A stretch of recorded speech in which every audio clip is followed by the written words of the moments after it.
কৃষ্ণ জন্ম নিল মা, কৃষ্ণ জন্ম নেওয়ার পরে দেখবেন মাতৃ গর্ভে যখন সন্তান আসে, সন্তান জন্মাবার 5 মাস পূর্বেই মাতৃস্তনে দুগ্ধ চলে আসে।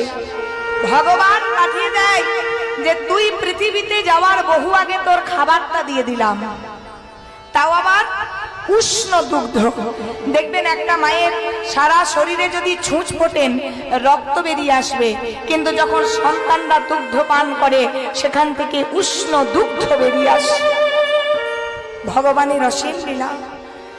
যেই না কৃষ্ণ জন্ম নিল, কৃষ্ণকে মাথায় করে নন্দালয়ে রেখে চলে এলো বাবা। দৈবকী কিন্তু সন্তান জন্মাবার পরও স্তন পান করাতে পারল না। সেই যে কর্মটা খারাপ করে এসেছে, তাই ছটপট ছটপট করছে, আর সেই স্তনদুগ্ধ ধারা মাটি দিয়ে বেয়ে পড়ছে। নারায়ণ দৈববাণী করলো, মাগো তুমি যে আগের জন্মে বড়ই অপরাধ করে ফেলেছ, তুমি সন্তানের মুখ থেকে দুধের বাটি কেড়েছো, তাই তুমি এ জন্মে দুগ্ধ পান করানোর জন্য ছটপট ছটপট করছো মা। তবে শোনো, তুমি তো ভগবানের মা, যে দুগ্ধ মাটি দিয়ে বেয়ে চলে যাচ্ছে সেই দুগ্ধ দিয়ে তৈরি হবে মাটির মালসা। আগামী কলিযুগে যত যত জায়গায় 24 প্রহর হবে, সব জায়গায় মাটির মালসা করে চিরে প্রসাদ হবে প্রধানতম ভোগ।